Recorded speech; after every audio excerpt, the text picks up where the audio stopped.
Sorry, now we are going to record the webinar. Okay, I hope you can see us all. Again, good morning, good afternoon, good evening. A warm welcome and lots of greetings from Switzerland. I'm Anja Herde.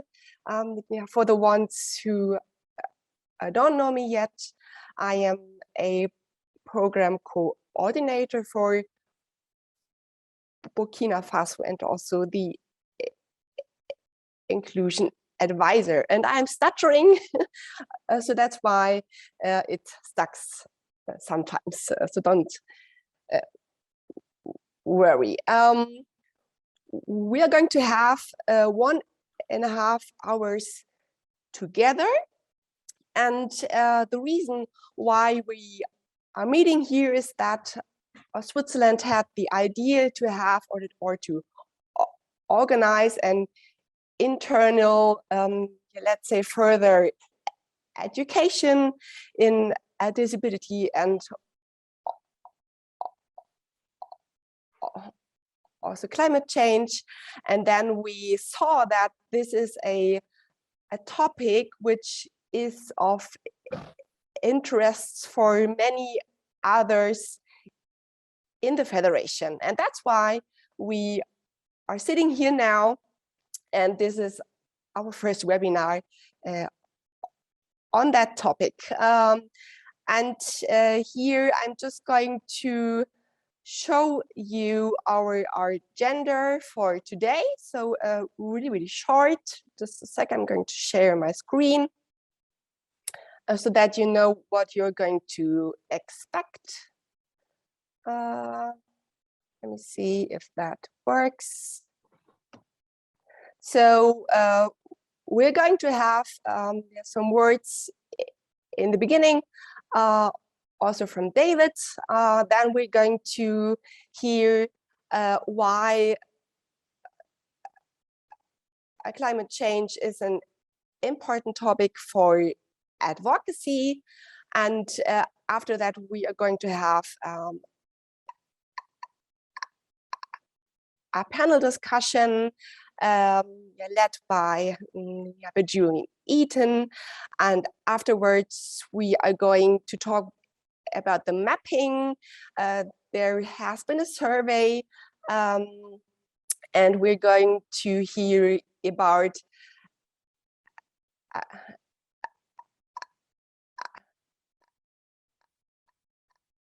the results, and also going to work in some groups for further discussion. And after that,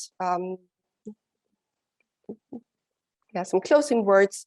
So this will be our program for today. And now I would like to hand over to David, just for some welcome words. Yeah. Thank you very much, Anja, and allow me to add my welcome to everyone in this very important webinar, and my thanks to our colleagues at CBM Switzerland for all the work and collaboration with others to make this event possible. So this is a hugely important area for CBM Global. I was asked the question recently, why is it so important to adapt our inclusion work, our mandate as a federation toward climate change? Why the need for these webinars? And I think it's evident, isn't it, around the world that the impact of the climate crisis is felt everywhere. All countries have different experiences, but I only need to think of the recent images coming from Madagascar in relation to the food crisis and the way families and communities are really suffering the impacts of extensive droughts induced by climate change, and to think of the plight now of low-lying Pacific islands of our colleagues in Bangladesh, with the risk of floods and the loss of productive agricultural land due to intrusion from the ocean. What years ago was a kind of future scenario, we're now seeing as everyday reality. Climate change has hit, and of course, if we are committed to our mission, which is to end the cycle of poverty and disability, we have to recognize the very real impacts of climate change for those most vulnerable, for those most left behind, including people with disabilities. So climate change is inevitably now a major focus for our strategy going forward. And we now need to be considering what this will mean for us in terms of the field programs that we support with communities, in our advisory services to other organizations promoting inclusion, and in our advocacy in partnership with the disability movement. And of course, at the moment, we're at a particularly significant time leading up to COP26, and I look forward to hearing the latest on our contribution to that important event, and ensuring a disability inclusion perspective is brought to that event, and the voice of persons with disabilities and the disability movement is recognized as key to any international negotiations. We did take early steps when we developed our programmatic strategy 2 years ago to acknowledge climate change and the need for climate change adaptation within our strategy. So the foundational thinking is already there, but much work lies ahead for us to really think through the specific implications, the practical changes we need to make to our programmatic approach. And recently, with our advocacy strategy, Mary Keogh has led a process of consultation across the Federation and with a number of our key partners, and very notably, climate justice, climate change is one of the 4 advocacy priorities that have emerged through that process. So this is a hugely important priority across all aspects of our work as a Federation, and I'm really grateful we have this chance to connect together and explore how we move forward with our very real commitment. Thanks, that's all from my side by words of introduction. Thanks, Anya. Thanks a lot, David. Yeah, really important words. And that's why we're going to switch right away to Mary and to Mark from the advocacy field on site. And you're also going to tell us a bit about your current activities. And so the floor is yours. You have a slide as well, which I'm going to share if that's okay for you. Yeah, I mean, I might just introduce, thanks, Anya. I might just introduce before you share the slide, just as to how we got here. And then Mark and myself will have a discussion around COP, as David spoke about. It's coming up in the next couple of days at this stage.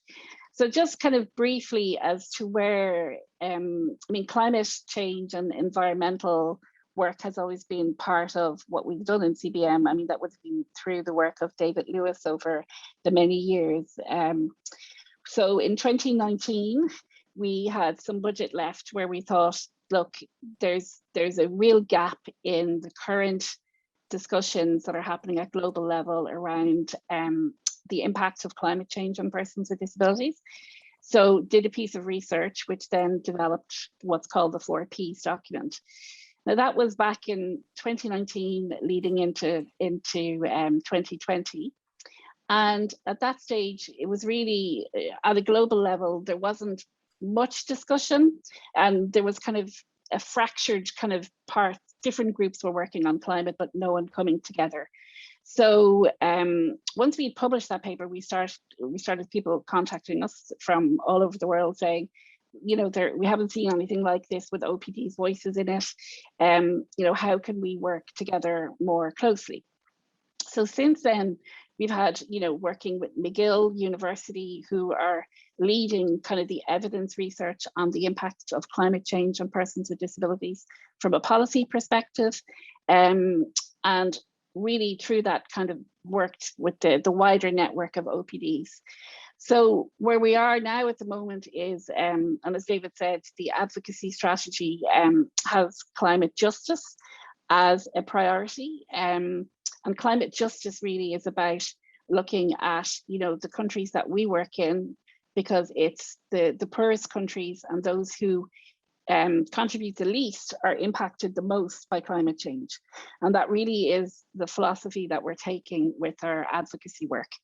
And over the coming 2 years, we'll be looking very much at how to start influencing, working with our OPD partners, IDA and others at international level, but also really importantly, working at national level, because this is a critical space where we really need to influence policy into, because this is where also funding and finance is going. And if disability inclusion is not part of that, we will be retrofitting the funding and the programs that come about from climate financing, mitigation or adaptation. So just, I suppose, to give a stark kind of statistic, the research that was done to look at where disability sits in current policies on climate change at a national level, I think there'll be an updated report coming out at COP, but in the research that's been done to date, there was 3 to 4 countries that were including disability in their climate policies or their climate plans. So, I mean, that obviously is quite staggering in terms of having disability not considered. So that is a huge area of influencing that needs to happen over the next couple of years. So I'll get to speak now around COP, and Mark, I think if you want to turn on your camera as well, and I'll introduce Mark. Mark Burrell, Head of Advocacy from CBM UK.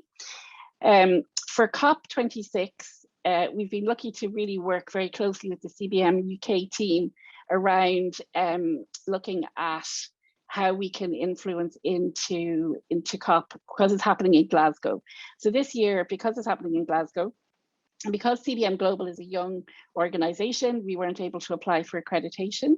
So thankfully, CBM UK colleagues applied for accreditation and were successful in doing so, and then have created this whole momentum this year, really towards how do we look at kind of creating awareness around disability inclusion at COP, and also how do we work with our OPG partners to influence policy.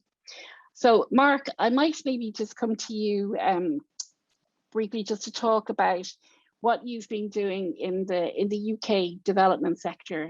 A paper was launched this week, and maybe if you'd like to share a little bit about that first, and then we can talk a little bit more about what will happen over the coming weeks at COP. So over to you, Mark. Thanks, Mary, and I hope you can see me.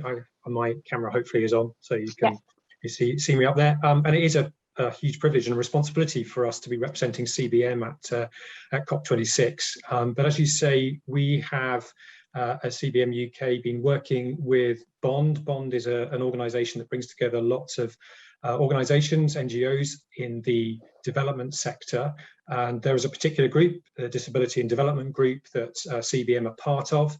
And at the beginning of the year, we were aware of the fact that we'd put an application for COP, but didn't know whether we would get the possibility of doing an event or stall. But from that group, Cara, who is on this call, and Andy Ware took on some leadership in drafting that particular briefing, and I was able, when I joined CBM, to take on that responsibility with Cara and a briefing which has been worked on both within the huge number of organisations within the Disability and Development Group, alongside other OPDs with input from IDA, EDF, as well as Mary, have come and brought together a specific briefing which gives 7 recommendations to the UK government. It takes up its COP presidency in November to make sure that we are promoting a disability inclusive rights-based approach to climate action.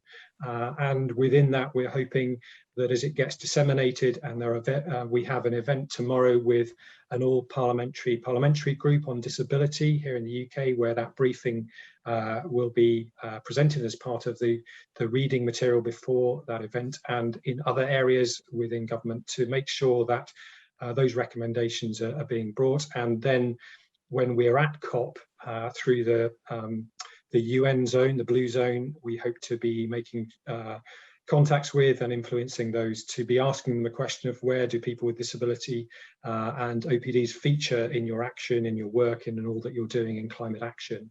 And we are so grateful that we can start this particular seed work in making sure that we're talking about disability inclusion in climate action. Great, Mark. And maybe also we can talk about the process. And now we have achieved a change in that this year, where we have IDA has been accredited and EDF has been accredited. So even in terms of the small bit of work that's been done so far this year, there's actually accreditation and visibility of OPDs at this year's COP. So Mark, I might maybe, and I suppose just to preface this to say, COP is a very complicated beast. So we have what's called the green zone and we have what's called the blue zone. And the green zone is very much the UK domestic focus. And the blue zone is where all of the negotiations happen for the outcome of the conference. So Mark, maybe if you want to share a little bit about what's happening in the green zone, and we can discuss then the blue zone as well. Great, thank you, Mary. Yes, so an application was made and we were delighted that it was successful to have both an event and a stall in the green zone, which, as Mary said, is open to both the public and to other NGOs and others who are interested in climate action. There is limited capacity, but it seems as though there's a lot of people who are wanting to come along to the green zone, and we've seen tickets are free, as it were, but nearly, I think it would be right to say that every single event, as soon as it was released, got booked out very, very quickly. So there is a huge number of people who are interested in coming along. The event itself is on Friday, the 5th of November. It's in UK afternoon, which is 3:30 in the afternoon, and it will be an opportunity to speak about inclusion, mental health and climate change. Gillian's paper, and Gillian will be talking about it later, has already been launched on mental health and climate change, and there'll be certainly reference to that within the event. We have participation from people from the Global South, with contributors from BRETSI and other organisations that will be offering an increased awareness around the impact of climate change on health and well-being of persons with disabilities, and to demonstrate why we need national and international action against climate change, and those must be incorporated within national adaptation plans, and must also incorporate the participation of persons with disabilities.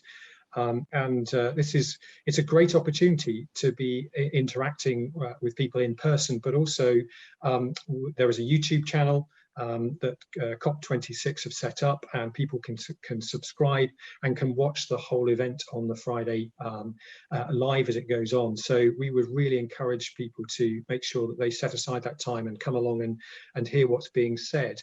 And then following on from that, on the Saturday and Sunday, so the middle part of COP, we have a stall, and within that stall we'll be seeking to engage with those that are coming in, who are wanting to engage on climate action, who are coming into the UK zone to understand what other organisations are doing, and for us to have the opportunity to interact with both the public and other international NGOs to talk about adaptation and resilience measures, which includes people with disabilities, and to ask people to give their own reactions and commitments to that as well.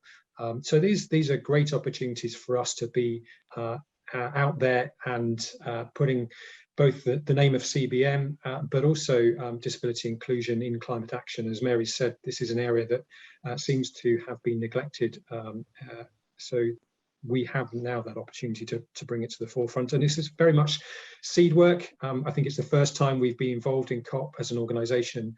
And we've been warned that it takes a long time to build up your understanding of how COP actually works. But we are working alongside Climate Action Network, both international and UK, and the briefing I was talking about earlier on was also done in partnership with CAN, and the Climate Action Network represents, I think, 1,500 different climate action organisations. So we're really pleased that we're involved with them, as well as other co-collaborators.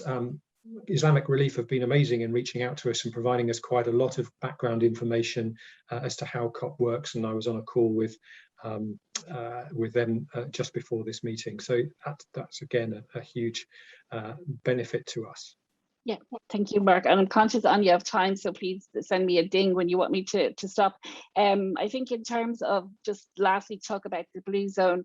So there's a number of events that will probably have a disability focus in there, and one of them will be McGill, which will be launching the report I spoke about in terms of this research, the up-to-date research about where disability fits within the climate policies of government. But also the GLAD working group, which is the donor body coming together that's co-chaired by Ida, have a number of key advocacy messages which will be shared in advance of COP. They're quite similar to the Bond paper that Mark and colleagues in UK worked on, because there was an opportunity to kind of look at them side by side. So that will be a policy brief that we will be taking the advocacy asks from. And then lastly, IDA and IDDC will be doing a joint statement in advance of COP. So that's just about ready to be published next week, hopefully. So, and lastly, there will be a resource pack coming out to the Federation with all of the events and key messaging and social media by Friday this week. So that's our deadline to send it out, so everybody has it a week in advance. Yeah, so I think, Anya, that's kind of just gives, I hope that gives a flavour of the work that's been done from an advocacy front. And again, it's been a great opportunity to have a really kind of team approach to that, working with CBM UK colleagues and other colleagues as well who've fed into this. So yeah, so I might leave it there unless there's any other questions to either myself or Mark, or we can come at the end. Yeah, really exciting.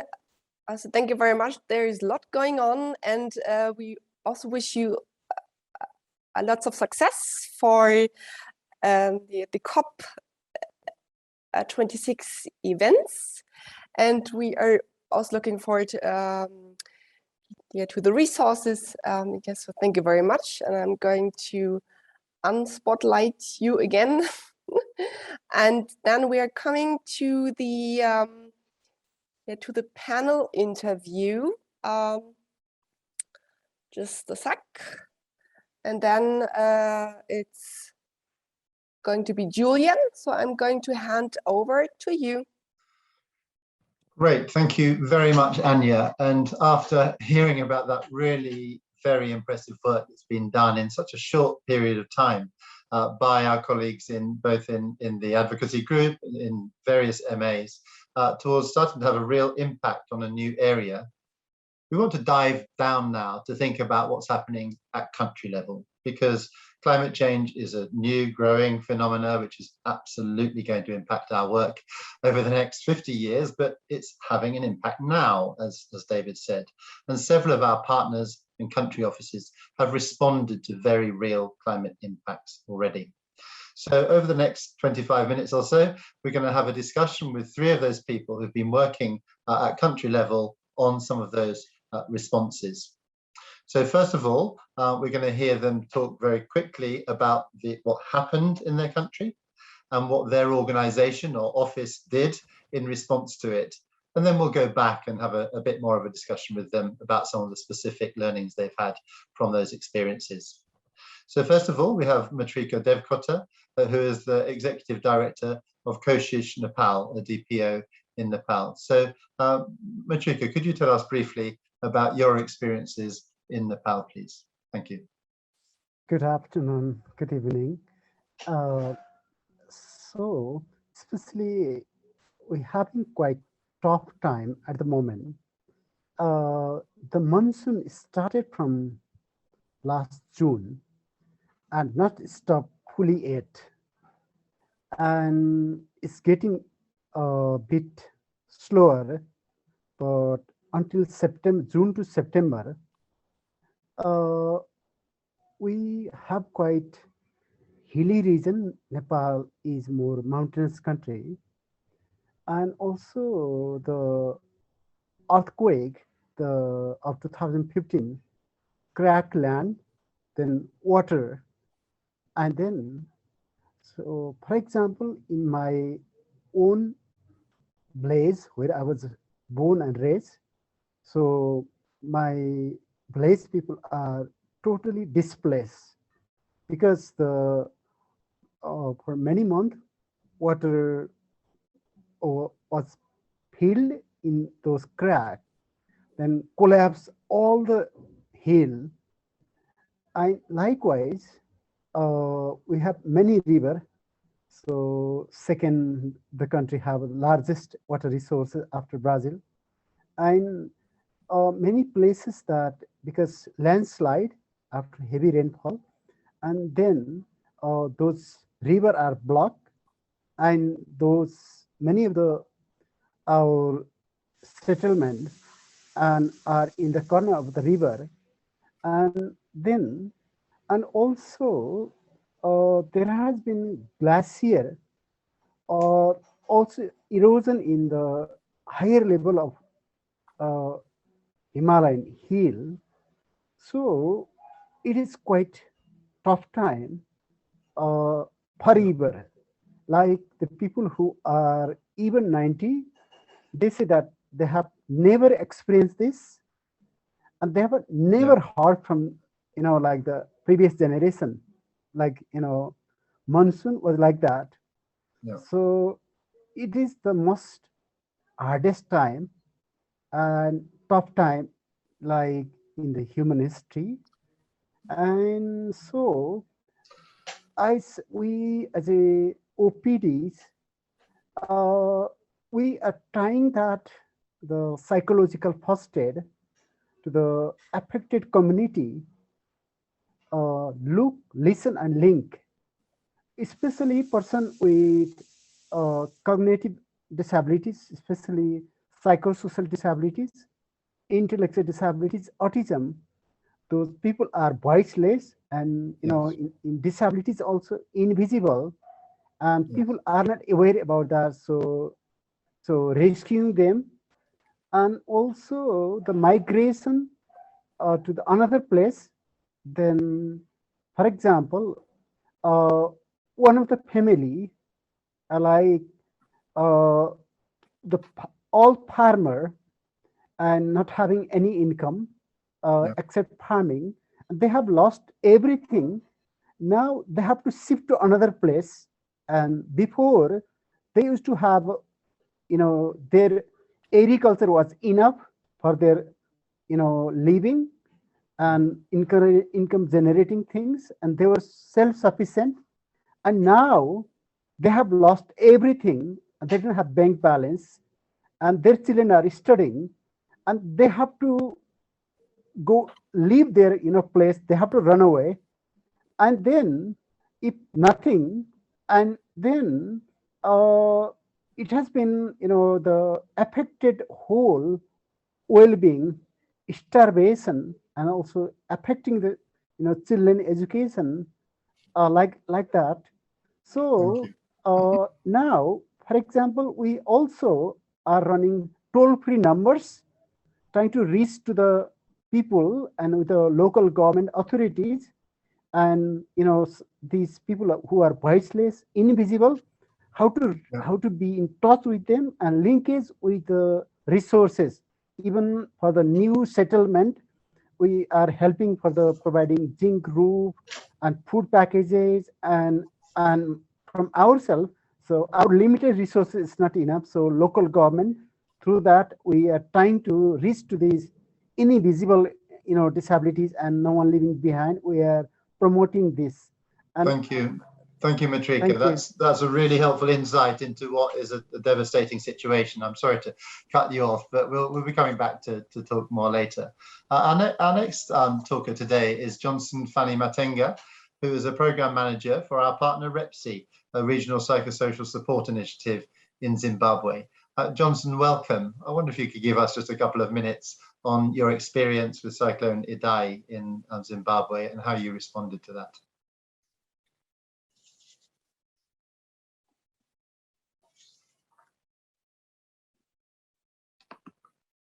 Are you there, Johnson? Johnson was with us. Are you there? Yes, please go ahead. Yes, I lost connection a few minutes ago. My apologies, colleagues, and good afternoon. I'm Johnson Fanny Matenga from Zimbabwe, and I would like to share our experiences in the country. Zimbabwe was hit by a devastating cyclone named Cyclone Idai in March 2019, and the government and other organizations, including REPSI, responded promptly. This was a disaster of huge proportions, resulting from winds and heavy precipitation that caused flooding and landslides in the southeastern parts of Zimbabwe. And lives were lost and children's learning was disrupted. But what we did immediately following this disaster was to work on children's safe spaces, and we provided play therapy. There was also direct service provision through offering psychological first aid and counseling. We then moved on to build the capacity of our primary healthcare workers, especially the nurses, and key community stakeholders, the traditional leaders, the paraprofessionals, and this was capacity building on mental health and psychosocial support. And this was meant to support the well-being of individuals and communities affected by this cyclone. The nurses were trained on MHGAP, which is whose action plan to scale up services for mental health, mental and neurological substance use disorders. And the priority conditions addressed were by the MHGAP training were on depression, schizophrenia, and other psychotic disorders. And how this disaster impacted on children, lives were lost. And, there were signs of trauma, and the emergency resulted in change in routine. And so there was so much impact on the mental health of our citizens. Thank you. Thank you very much, Johnson. We'll come back to think a little bit more about the impact on young people, particularly. Okay, thank you. Our next speaker is one of our own. So many of you will know Lina Ratsi Fandri Hamanana, who is our country director in Madagascar. And she's going to tell us a little bit about their experiences in the recent drought in Madagascar, or the current drought in Madagascar. Yes, thank you, Julian. And as rightly introduced by David, in the south of Madagascar, we are witnessing the most important drought ever we had in the country since 40 years now. It is no doubt because of climate change. We are witnessing famine, we name it kere, in the great south of Madagascar, of more than 1 million persons, among them 300,000 children and 700,000 women that are affected by the kere in the south of Madagascar. And it is a big challenges for persons with disabilities who are living in the area because they do not have access anymore to arable land and the water because it is scarce now due to climate change, and people with disabilities are living on agriculture and farming. They have lost their income. What is happening also, they cannot access to the aids from the government or from other humanitarian actors because these aids are really administered by local communities, and most of the time the local committees, they put their relatives on top of the list for the heads, so they cannot access the heads. Even if they are by chance among beneficiaries, sometimes they cannot even carry the rice bag distributed because it is heavy. And for instance, when talking about the training by humanitarian actors, these are held in the cities, and persons with disabilities with limited mobility, they could not attend this training because of the long travel. What is CBM doing? CBM, and thanks to 5 AMAs supporting the emergency response in the south, namely Switzerland, Ireland, New Zealand, UK, and Australia. Now we are targeting more than 100 households with persons with disabilities. And the implementing partner has long worked in the south and is collaborating with the local OPDs. The response features an inclusive and community-based identification and targeting process, and it includes community awareness sessions on inclusive cash assistance and the rights of persons with disabilities.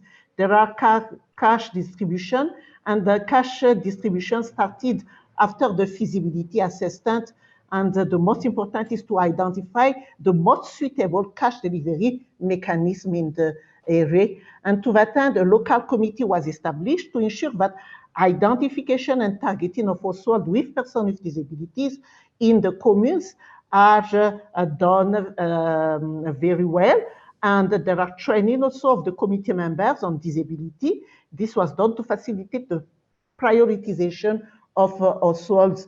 And the distribution of cash is organized per month for 5 months for 1,100 identified households. And what I can say more is that the distribution sites are located in accessible areas, and the number of distribution points were increased to avoid long lines and facilitate the access of persons with disabilities. And then the most important is also the post-distribution monitoring survey, which is done after the first and the last transfer to assess the safety and the accessibility and the use of the cash transfer. In parallel, there is also the advocacy done by the partner in partnership with the local OPDs, and this is for an inclusive humanitarian response. And what is important also, we are doing an in-depth situational analysis to prepare for a second phase after the emergency phase. Thank you.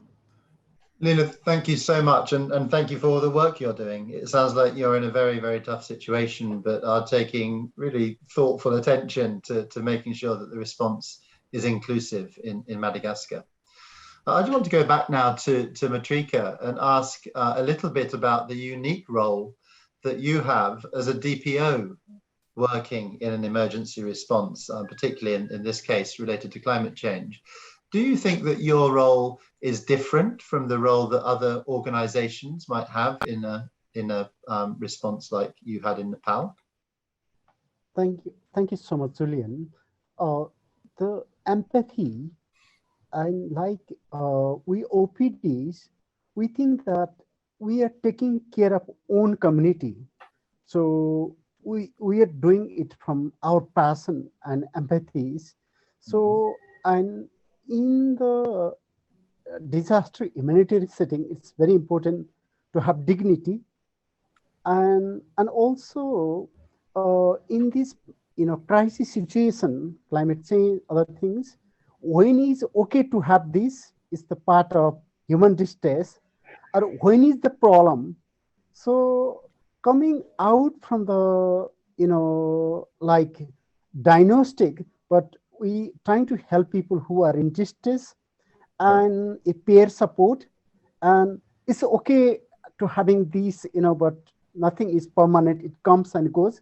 So peer support is very, very crucial, like the people who we have come overcome through the crisis, and people who are in the crisis go back and telling our stories, and in that ways, and giving peer support, comfort, and stop labeling, like like that ways. And our work is like we are working for our community, not for, so it's quite unique in that way. Yes.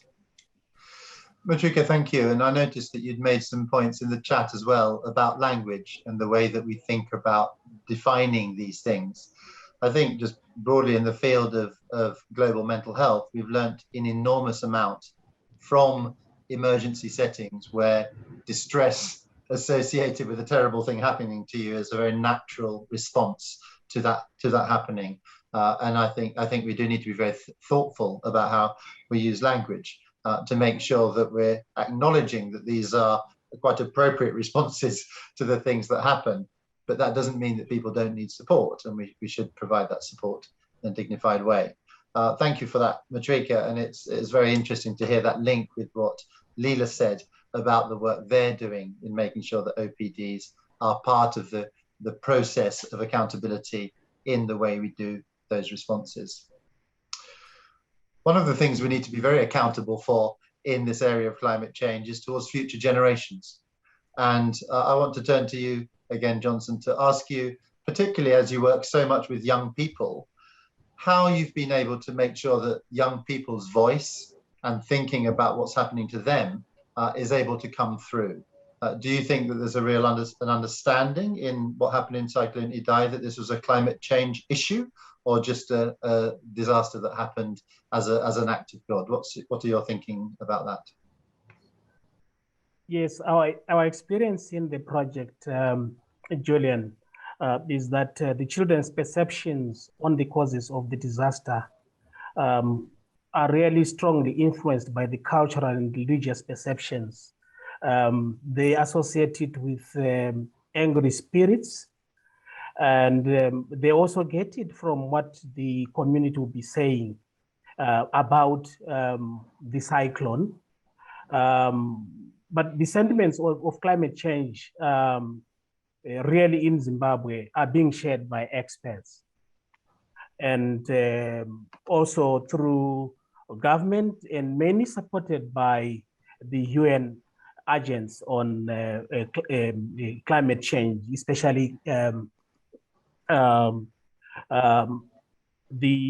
they have an initiative which is called the Africa Youth Initiative on Climate Change in Zimbabwe, where efforts are in place now to reach out to children in rural areas so that they understand the effects of climate change. Of course, they do appreciate that there are shifts in weather patterns, but they are not linking this to climate change. Hence, the need for advocacy, as we have experienced elsewhere, the work that is currently done by Greta Thunberg, also Sunrise of the US on Climate Alliance, and so on, so that we can raise the voices. We can raise the voices of children, so that they can advocate and ask for duty bearers to account on issues around climate change. Thank you.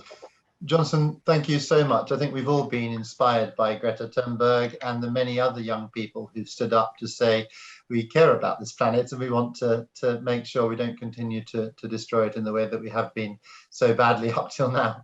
Leela, just in the last few minutes, I wanted to turn back to you to maybe take us a bit further in what you've already talked about in how you've managed to make sure that your own responses were really very inclusive of people with disabilities, but to focus on the similar issue of the voice of people with disabilities, in particular around the justice and injustice associated with climate change happening, as Mary said, so much more in the places where actually the carbon wasn't produced, you know, that inequity that we have there.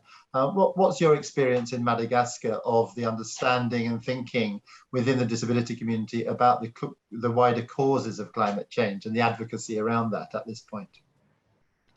Yes, yeah, when you are talking about this climate injustice, one concrete example was, for example, the distribution of cash that occurred in the south of Madagascar, and then which excludes the person with disabilities most of the time, because they are not in the list of these on the priority beneficiaries.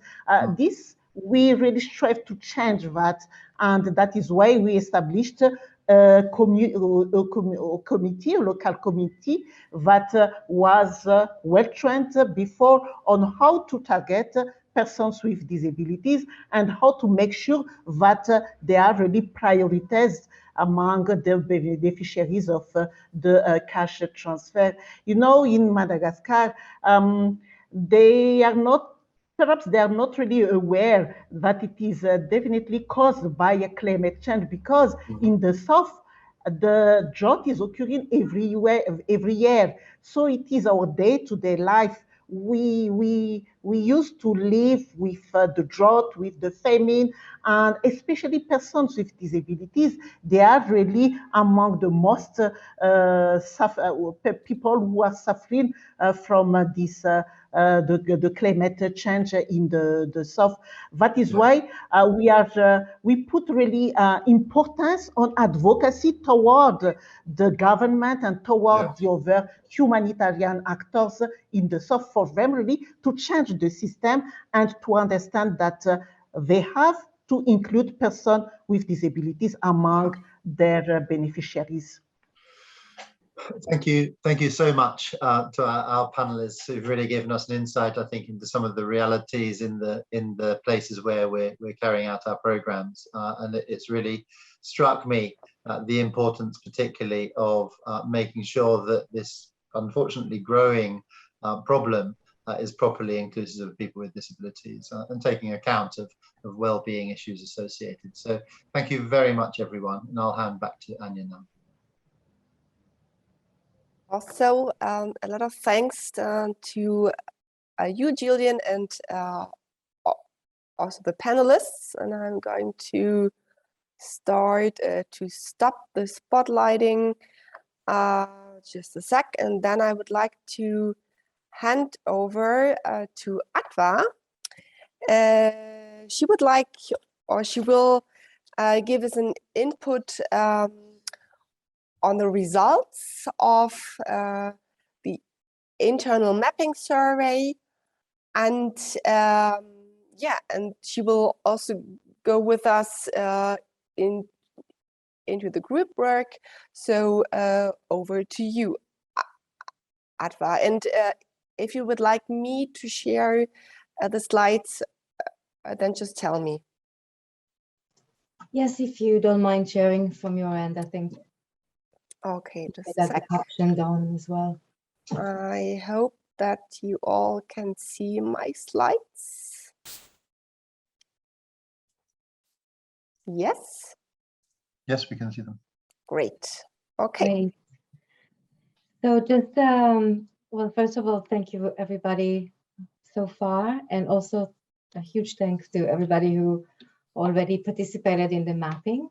So as most of you here know, we've done DI, DR, and Inclusive CCA Federation survey mapping throughout the month of October. And maybe just to remind us, like, the purpose of that was really that we did recognize the IDR as a part of a nexus It's been an essential part of our community development programming in the world. And then we also wanted to understand where does inclusive climate change adaptation sits already within our programming, because we took a step forward quite in the last 2 years, as we just heard, and we just wanted to understand where the rest of the federation is.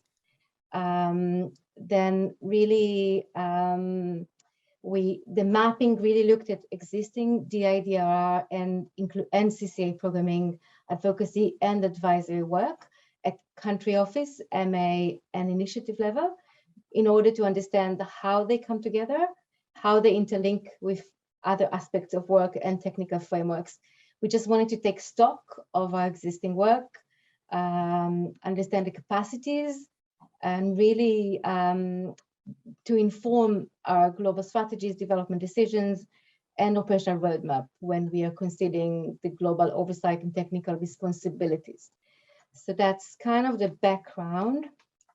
I think, Anya, I cannot control the presentation from my end, so I'll need your support here. So really just the scope.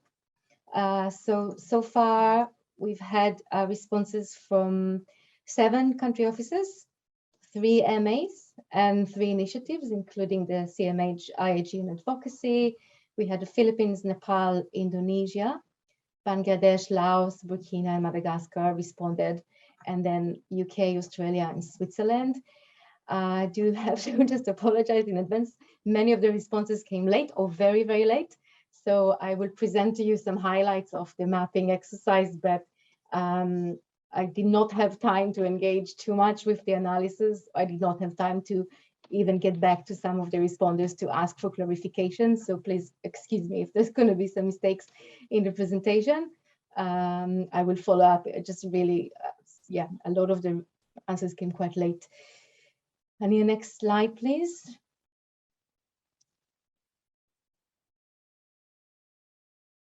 Right, so in terms of country offices, current engagement, so overall, we have 16 projects that have the DIDRR components within them, and 1 project that has a CCA component.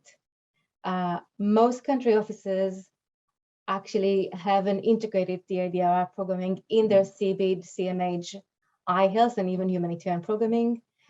Nepal have a dedicated country CCA programming, and Bangladesh have a standalone CCA advisory component, but these are the only 2 at the moment that have a kind of like a standalone focus on climate change adaptation.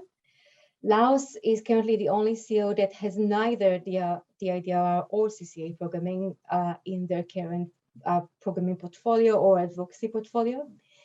The average programming is about 3 years, with an average funding of 80,000 euros, which is about 2 to 10% of the overall country office budget. This is primarily, of course, on DIDRR, because the CCA is quite new.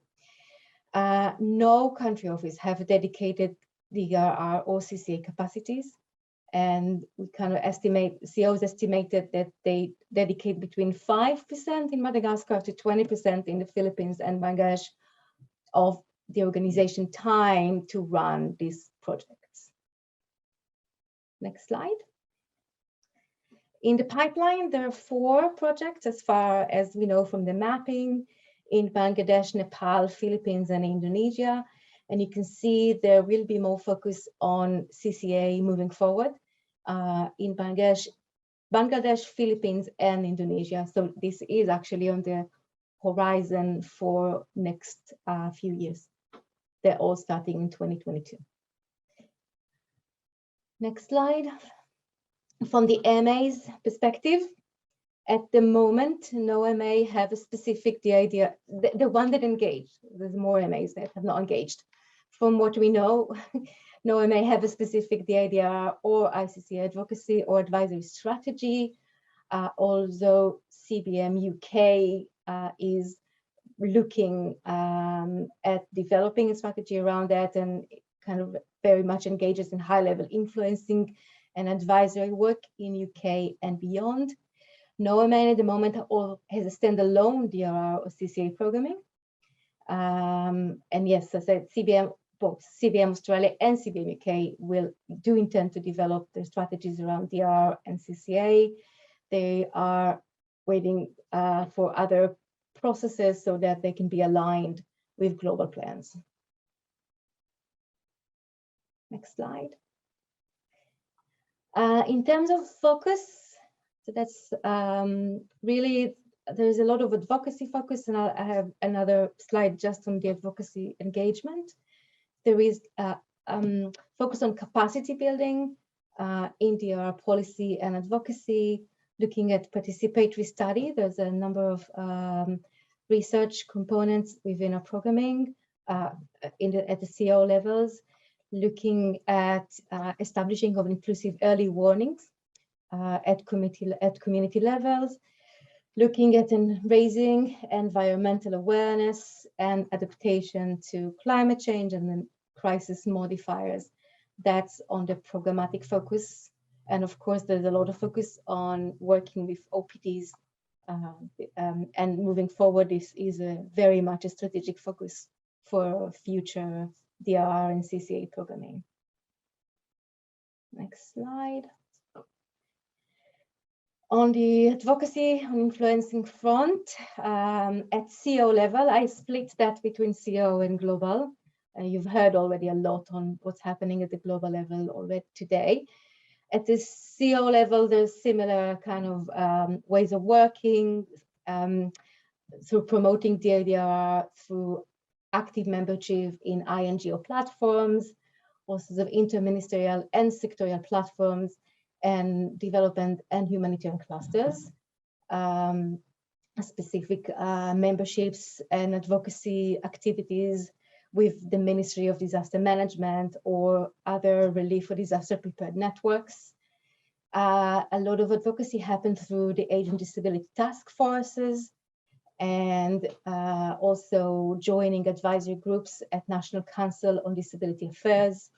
And again here, again and again, supporting OPD's advocacy. This is something all COs are engaging with to influence governments and non-government entities to really align legal texts with CRPD and raise awareness on inclusive climate change and inclusive DRR activities, including budget allocation.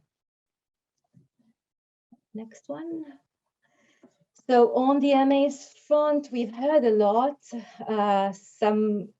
Well, I'm not going to go to everything, but with the Switzerland, they are members of the Swiss NGO DRR platform and the Secretariat of the Swiss Disability and Development Consortium. UK, we heard about the COP26. We've heard about the Bond Disability and Development Group that we are CBM UK is very much engaged there. Kirsty is a core member of the FCDO External Disability Inclusion Board. There's high involvement in the Bond CO Forum, so there's a number of high-level activities, and Matthew will also act as co-chair of the Ask DRR group. Australia, sorry, it's a spelling mistake here, represented at the Peak Buddy, Communities of Practice, and IAG Australia is an observer on the Humanitarian Reference Group. So there's, in that scope, that's from the MA side, quite high level engagement. And then the next slide. From the global advocacy, again, I will not just repeat because a lot has been just said. You know, there's a few papers that have been published recently. I think, yes, IAG Australia joined the reference group together with World Vision on a piece of research aligning DR and climate change adaptation in the Pacifics. And I think the rest has actually been already shared. So we can go to the next slide. No, one before? No, this one. So just to say, in terms of capacity, so it seems a lot is happening and seems quite quick. It's about 2 years, quite on the CCA front. On the DR, it's a traditional experience. So, but on the CCA front, a lot has happened since 2019 on both global MA and CO level. However, with the exception of the advocacy initiative, there is no set lead on ICCA or DIDR across the federation, including no dedicated capacity yet within the IIG core team. So this capacity is shared amongst program managers, coordinators, initiative leads, advisors, and advocacy staff members. And from the survey, it looks like a lot of the human resource capacity lies within the senior staff members at MAs and initiative level. So that's just something interesting that I thought I didn't present all the information, of course. All COs and CBM UK intend to invest in in-house expertise in their CCA moving forward. And CBM UK raised the question on whether it makes sense to build up another area of technical expertise in-house or focus on having the disability inclusion part, then team up with DR and CCA mainstream experts. And then CBM UK and Madagascar CO were explicit in the intention to strengthen their inclusive CCA programming and expertise across. So these were quite specific on the CCA front. Usually they come together with the DR.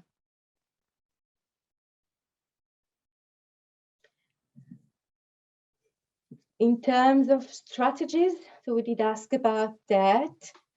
For most country offices, DIDR is a country priority plan, which aligned with their strategic country plans, often placed under CBID and CIP. For the advocacy initiative is currently the only entity that has inclusive CCA as part of its new strategy. Other entities kind of declared the intention to do that. For CBM UK, it's a specific driver within the new strategy, and ICCA is an something MA wishes to increase the commitment and work on across the 3 vehicles of change. With Australia, they're going to work towards CCA as a cross-cutting issue in programs, and it is seen as part of the country office strategies. With CMH, so far, it's not a formal specific objectives or targets, but very much a focal point of interest. And with IAG, the core group DR is considered part of CBM strategy, and that the DR, CCA have not yet been looked at from a strategic point of view. So there's still more processes. There is a question of where do DR and CCA programming or even advocacy fit. CBM Switzerland did query whether DR should be placed within CBID or within the humanitarian global strategies.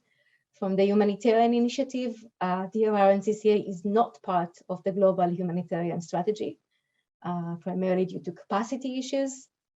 But Burkina CO does intend to integrate DIDR and ICCA in their overall inclusive humanitarian strategy of the country. And similarly, Philippine CO also have an upcoming humanitarian preparedness project that also have a DR and CCA component within it.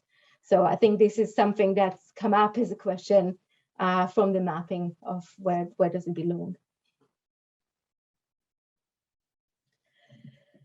In terms of strategic approaches, what kind of the destination, there's a lot of conversation on green economy. Again, OPD capacity building and community practices is quite high, working with mainstream partners. And we can share the presentation later. Also emphasize on research, on publications and representations, and some advice to avoid climate change adaptation being seen as owned by any one thematic area, and really looking at developing a shared CBM global understanding of what CCA adaptation looks like across. So in CBID has across all our programming. So that's some advice and request from some of the members.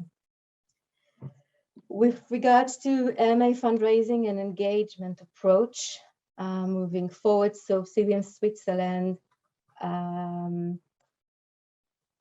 so looking at emphasizing knowledge. Sorry, that seems to be I didn't edit that properly. They refrained. Sorry, now I know what I was going to say. CBM Switzerland actually did say they had experienced some challenges with fundraising for climate change on ODR because some partners and CBM as well expressed limited emphasis on knowledge. So they ended up not putting too much effort or focus into proposals around DRR and CCA.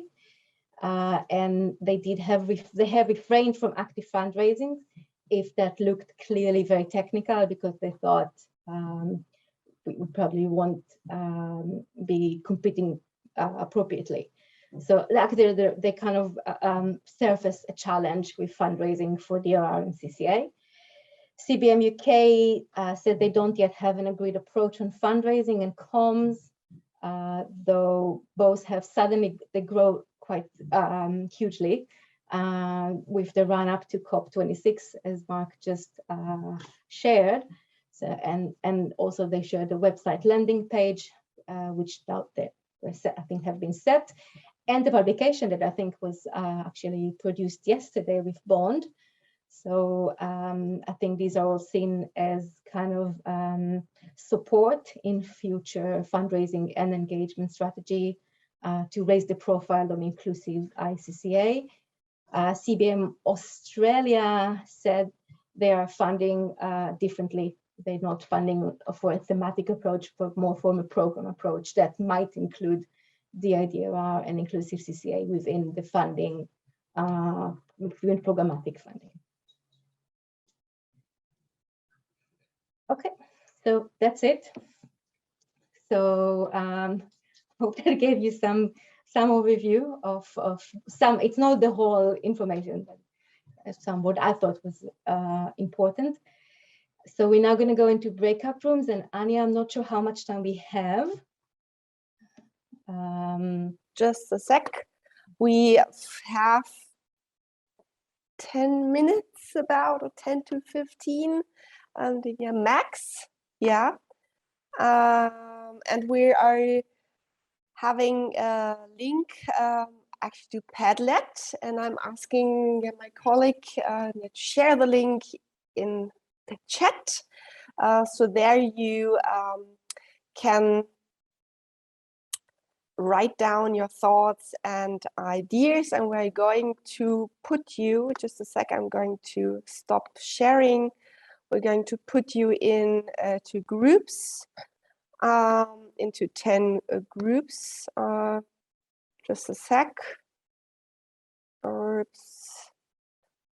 And please write into the chat who needs a sign language interpreter, who needs or captioning, so that we are able to put you into the groups. Yeah, this is quite important. So you saw the questions. I am going to share also the questions into the chat, and you will also find them on Padlet. So what challenges do you face in implementing ICCA programming, and what would it take to make ICCA a reality? Yeah. So I'm going to put you in the groups now, and we're going to see each other in 10 to 15 minutes again. Okay, and I'm asking you to decide on a person who writes down your thoughts into the Padlet, and also a person who will also present your thoughts afterwards really, really briefly. Okay? Thank you very much and see you.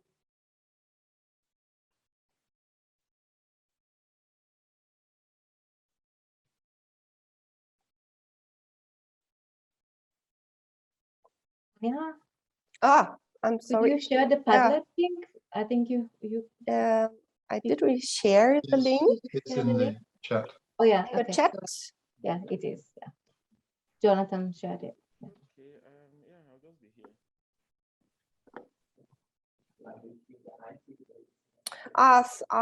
Okay.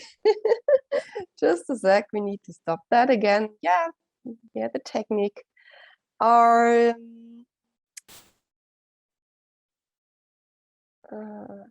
Jonathan, can you maybe help me to set it up? It should.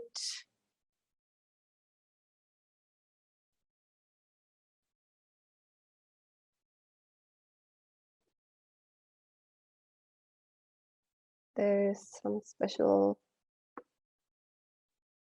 settings for some reason.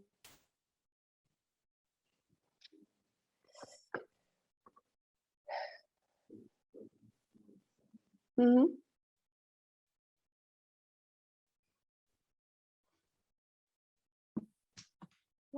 While you're setting that up, I have a question about the question for the breakout groups that's in the Padlet. It's all phrased around ICCA programming. Is that you want us to focus just on that, on climate change adaptation, and not on the DRR? Is that correct? But today, yes. Yeah. Thanks.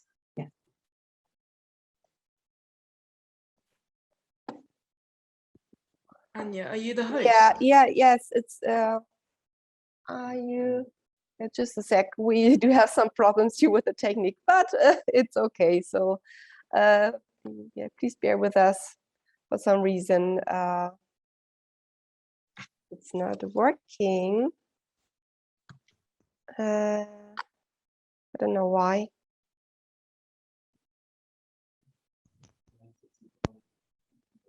The captioning seems to have stopped as well. Yeah. Okay, I know because. Do I need? Sorry about that. Do I need to caption this part as well? No.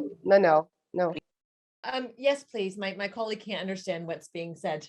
That would be wonderful. Thank you. Oh, okay. Oh.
Hi.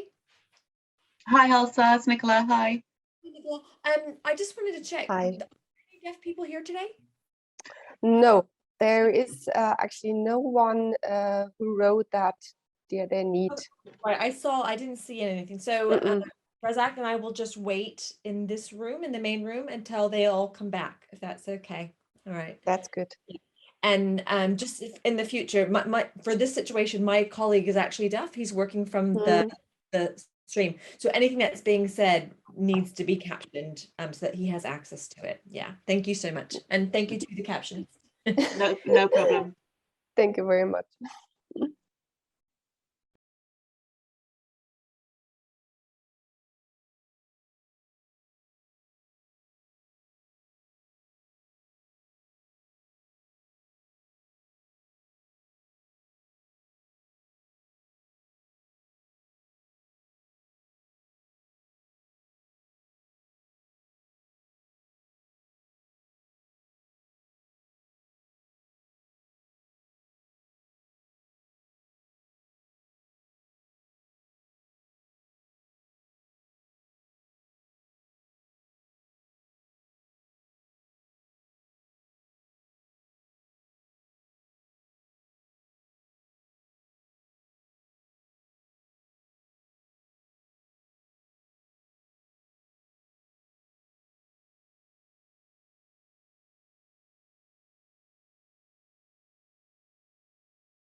Hello, everyone.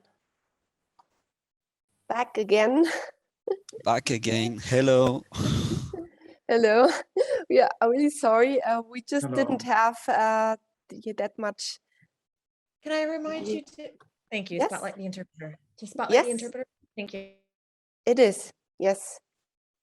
So as we don't have that much time left, we would like to collect every thoughts from every group. Yeah, so the ones who didn't write into Padlet, please send your thoughts to my email address. I'm going to put it into the chat. So just a sec, so that we are able to collect everything in the end, and we will also send all the materials to you, and also put it on the Padlet, and you will have access to the Padlet also for the future. So don't worry. So that's why I would like to give the last words to Julian again, or Adva, do you want to say anything what you have discussed, or any final words from your part of the webinar? Anya, I think we have 1 minute left. So Okay. I'll be happy to give the minute to Julia. Okay. Thank you, Anya. So just to say, really, thank you so much, everyone who put this together. I think it's been incredibly informative for many of us who are really excited about the opportunity that CBM has to really contribute to the biggest question of our time, I think. And we are going to be starting off in a very powerful way with some really early advocacy successes in being able to speak at COP26. But please keep an eye out on the social media, on the resource packs that are coming out. We are going to be having another webinar like this that's at a friendly time for Australia, New Zealand, and some of our Asian partners. So you're welcome to attend again. It'll be different, but focused really on helping them to participate as well. There are various resources available. Join the YouTube link for COP26. There's many ways of getting organized, participating in this now. And I think CBM is going to be really building this as a strong part of our work in the future. So thank you for coming along today, everyone. Thank you. Also, thank you very much, Julian. And from my side, or from our side, a big thank you for your time, for your inputs, for all the organizers here, also for the captioning service, and also for the sign language interpreters. You did a really good job. And then we all wish you a good evening, good afternoon, good morning, wherever you are, and we're going to hear each other again. All the best, and bye-bye. Thanks, Thank you, Anya. Anya. Bye, everyone. Bye. Bye, everyone. Bye-bye. Bye.